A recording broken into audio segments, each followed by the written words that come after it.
চাওক আজি মই সুদীৰ্ঘ সময় প্ৰায় 25টা বছৰ কোচ ৰাজবংশী ছাত্ৰ সন্থাৰ লগত জড়িত থাকিলোঁ।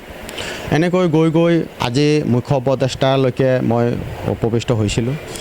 আজি আমাৰ এটা নীতি আদৰ্শ আছে যে যিহেতুকে আমি সদায় নতুন চামক আমি আগুৱাই লৈ যাব লাগে আৰু নতুন চামক সেইকাৰণে গোটাই আমি কোচ ৰাজবংশী ছাত্ৰ সন্থাৰ দায়িত্বভাৰ অৰ্পণ কৰি আজি আমি ওলাই আহিছোঁ। আজি কোচ ৰাজবংশীসকল ৰাজনৈতিক দিশতো অতি পিছপৰা আৰু সেয়ে মই ভাবিছোঁ যে আমাৰ আক্ৰাছুৱে কোচ ৰাজবংশী ছাত্ৰ সন্থাই জাতীয় যিখিনি সমস্যা আছে তাৰ হৈ মাত মাতক। আমি যাতে ৰাজনৈতিকভাৱেও কিছু জাতিটোক আগুৱাই লৈ যাব পাৰোঁ সেই উদ্দেশ্যেৰেই মই আজি কোচ ৰাজবংশী ছাত্ৰ সন্থাৰ মুখ্য উপদেষ্টাৰ পদৰ পৰা অব্যাহতি লৈ আজি মই ৰাজনৈতিক জীৱনত পাতনি মেলিলোঁ। Bpf দল বিৰোধীত আছে, শাসনত Bpf, গতিকে বিৰোধীত যিটো দল আছে সমৰ্থন কৰিছে আপোনালোকে, এইবাৰ Bpf চৰকাৰ অহাৰ কথা ভাবে? নিশ্চিতভাৱে যিটো জনসাধাৰণৰ আমি মনোভাৱবোৰ বুজি পাইছোঁ, আজি BTADৰ প্ৰায়বোৰ সমষ্টিতে আমি ঘূৰিছোঁ, দেখিছোঁ আৰু জনসাধাৰণৰ যিটো মতামত সেই মতামতবোৰ আমি লৈছোঁ।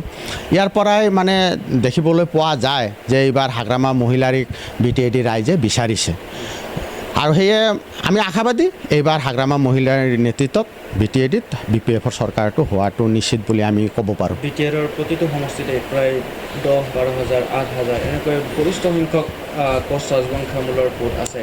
আপুনি Bpf দলত যোগদান কৰাৰ পাছতে নিশ্চয় তেওঁলোকৰ মাজত এটা প্ৰতিক্ৰিয়া সৃষ্টি হ'ব আৰু Bpf দলৰ প্ৰতি তেওঁলোক ঢাপলি নিশ্চিতভাৱে প্ৰত্যেকটো আজি 40টা সমষ্টিৰ BTAD 40টা সমষ্টিতে কোচ ৰাজবংশীৰ যথেষ্ট সংখ্যক ভোটাৰ আছে আৰু এই ভোটাৰখিনি আমি প্ৰত্যেকবাৰে কিন্তু ভোট বেংক হিচাপে ব্যৱহাৰ হৈ আহিছিলোঁ। ভাল এজন প্ৰতিনিধি আমি পোৱা নাছিলোঁ। তো এইবাৰ আমি দেখা পাইছোঁ হাগ্ৰামা মহিলাৰ ডাঙৰীয়াই কোচ ৰাজবংশীসকলৰ ক্ষেত্ৰত নেতৃত্ব লোৱাৰ ক্ষেত্ৰত কিন্তু যথেষ্ট এটা ভাল ভূমিকা লোৱা আমাৰ পৰিলক্ষিত হৈছে আৰু প্ৰত্যেকটো ভোটাৰ যি সমষ্টি আছে প্ৰায় সংখ্যক আপোনাৰ 100% হয়তো নাহিব পাৰে, কিছুমান ইফালে আছে, কিন্তু বেছি সংখ্যক কোচ ৰাজবংশী ভোটাৰ এইবাৰ আমাৰ Bpfৰ ফালে আহিব বুলি আমি আশাবাদী। শান্তিৰ কথা কৈছে, উন্নয়নৰ কথা কৈছে, সেই উন্নয়নত আক্ৰাছুৰ প্ৰাক্তন মুখ্য উপদেষ্টা হিচাপে বিশ্বাস নাই নেকি আপোনালোকৰ?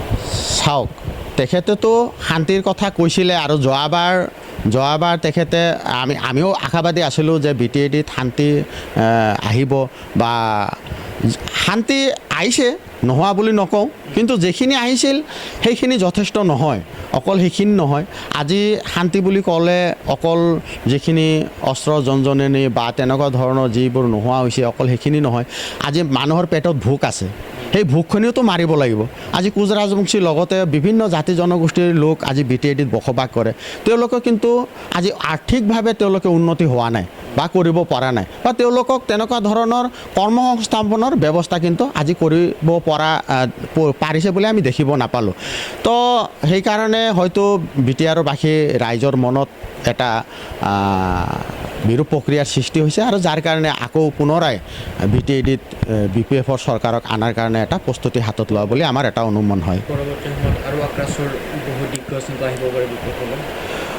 নিশ্চিতভাৱে বহুত ল'ৰা এতিয়া যোগাযোগ কৰি আছে।